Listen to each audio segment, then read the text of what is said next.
Now, going further into the study of classification of H1 antihistaminics, we come to the category of second generation H1 antihistaminics. Now, these class of H1 antihistaminics are the potent antihistaminic. These are very potent potent compounds, and more importantly, they are more selective towards H1 receptor. Okay, they are more selective towards H1 receptor. What does it mean? It means that ऐसा हमने देखा कि जो H1 antihistaminics हैं, ये जो compound होते हैं, ये वेरियस अदर इफेक्ट्स भी शो करते हैं because of binding to other receptors like muscarinic receptors, adrenergic receptors and serotonin receptors. So, however, this class of antihistaminics ये more selective होते हैं towards H1 receptor and thus they are produce less side effects. Also, important thing is कि at therapeutic doses they do not cross blood-brain barrier. So इसकी वजह से क्या होगा, blood brain barrier cross नहीं करेंगे तो they will not exhibit, not show, not exhibit CNS side effects. जो हमको बाकी जो इसकी एंटीहिस्टामिनिक्स का जो मेजर साइड इफेक्ट होता है वो एक तो ड्राउजीनेस हमने देखा था, ड्राउजीनेस होती है. तो वो क्योंकि ये जो second generation of H1 antihistaminics हैं, ये they are unable to cross the blood brain barrier, so they do not show the central nervous system side effects. इसमें जो ड्रग है हमारे पास सिलेबस में वो है cetirizine. Okay, now general structure of cetirizine is like this. ये general structure है. ये इसका स्ट्रक्चर, ये वाला जो पार्ट है ब्यूटाइरोफिनॉल वाला, ये this is of the this is a polar molecule, as you can see, because it contains this group. Then in addition to this it has this oxygen, so it is a polar compound. It is not polar molecule hai, it is a polar molecule. blood brain barrier को cross नहीं करता, ये it does not cross.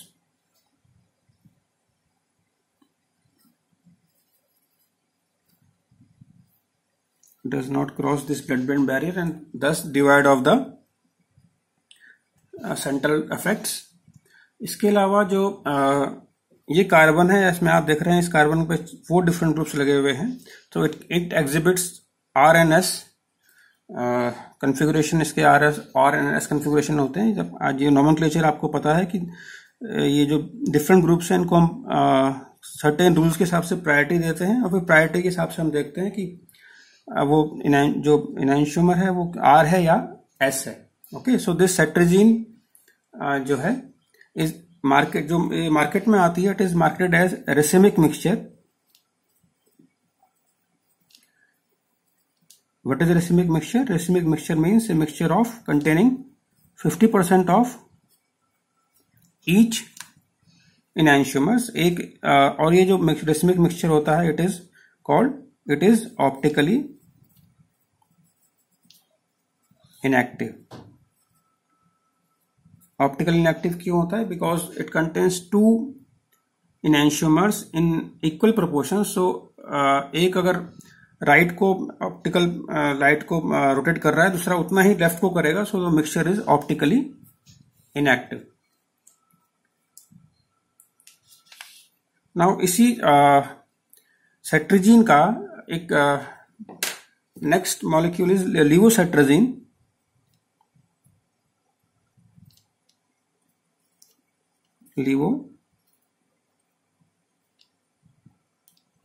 Now this livosetrazine is the R enantiomer of cetrazine. and it is the active form of cetirizine. It is the, इन दोनों R और S जो इसके सेट्रेजिन के जो इनैंशियोमर्स हैं, उसमें जो एक्टिव इनैंशियोमर होता है वो होता है आर इनैंशियोमर. और लिवोसेट्रेजिन क्या है, it is consist only of the R enantiomer. तो रेसमिक मिक्सचर से किसी एक इनैंशियोमर को प्राप्त करना, या इट इज इसको प्रोसेस को हम बोलते हैं resolution. Okay, from racemic mixture to get a single enantiomer, this process is called resolution. Resolution of a racemic mixture. Now this levocetrigine, it shows higher selectivity towards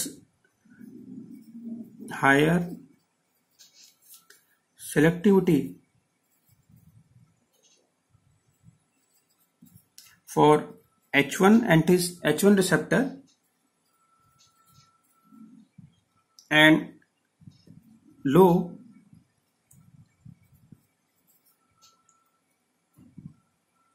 cerebral receptor binding. Okay, and thus devoid of drowsiness and other side effects. Another member of the class of second generation antihistaminic is the loratadine. Now this is the general structure of the drug loratadine. ये general structure है. It contains this ring, then phenyl, then we have a heptane ring system, and then we have a chlorine at this phenyl ring structure. Now this loratadine, it is a long acting, this loratadine is a long acting antihistaminic and does not show, it shows very less anticholinergic effect, very less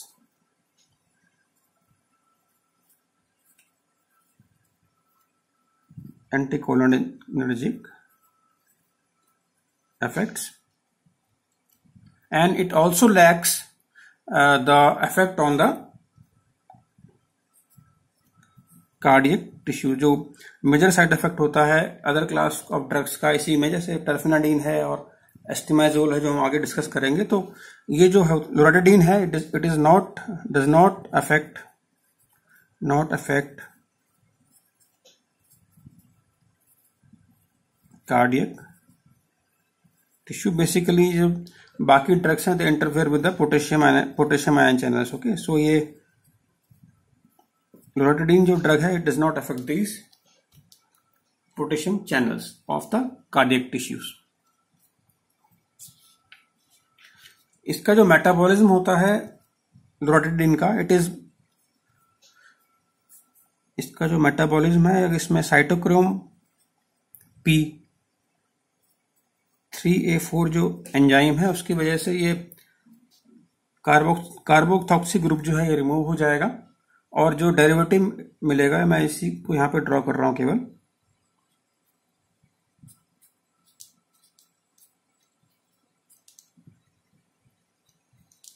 इसको हम बोलते हैं डेस, ये पूरा x हो गया T, और ये जो डेरिवेटिव है इसका desloratadine, it is also active anti histaminic. Okay,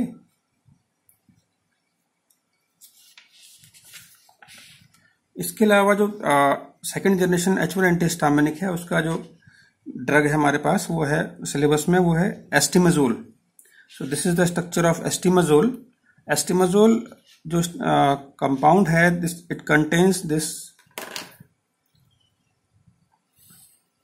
ring structure. What is this? A benzene ring fused to a imidazole ring system. So benzimidazole.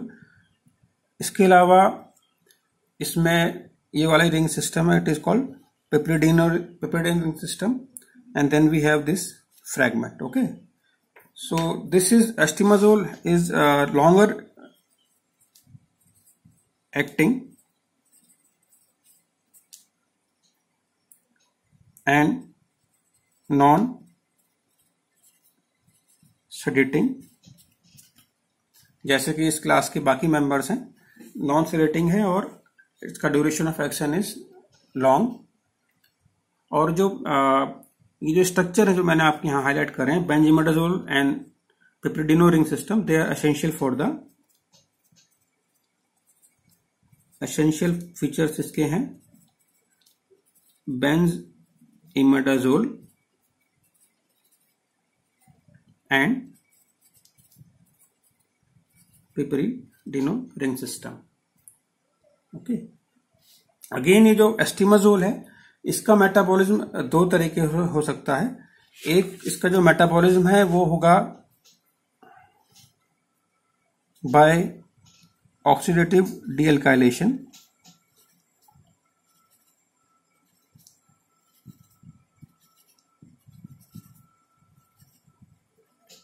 और ऑक्सीडेटिव डीएल्काइलेशन में ये जो पूरा पार्ट है यहां से, ये वाला पार्ट ये इससे रिमूव हो जाएगा, और देन वी हैव इस वाले रिंग स्ट्रक्चर को मैं यहां पे केवल ड्रॉ कर रहा हूं, रेस्ट इज सेम, ये NH, ये X हो गया, ये पूरा का पार्ट NH, ये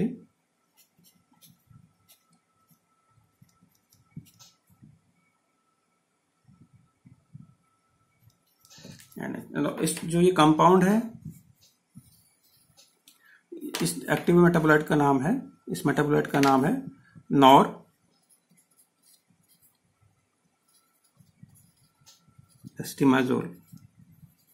ओके, सो एक मेटाबॉलिक पाथवे इसका हो गया कि ये ऑक्सीडेटिव डीएल्काइलेशन हो जाएगा, और ये पूरा का पूरा इसमें से ये पार्ट है ये अलग हो जाएगा, और जो ड्रग मेटाबोलाइट मिलेगा हमको वो है nor एस्टिमाजोल।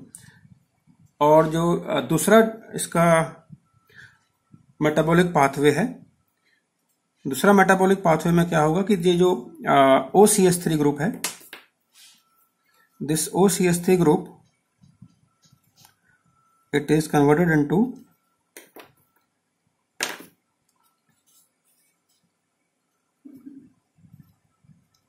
OH।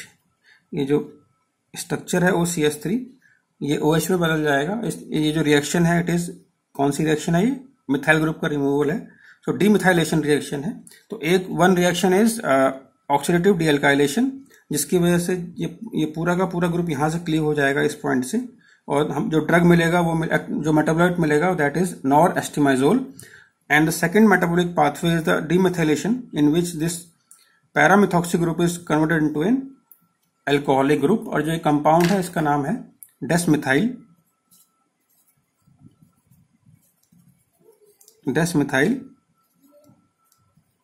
एस्टिमाजोल। Okay, so this is all in this video. In the next video we will discuss further about the H1 antihistaminics, and then we will proceed to the histamine H2 antagonist. Okay.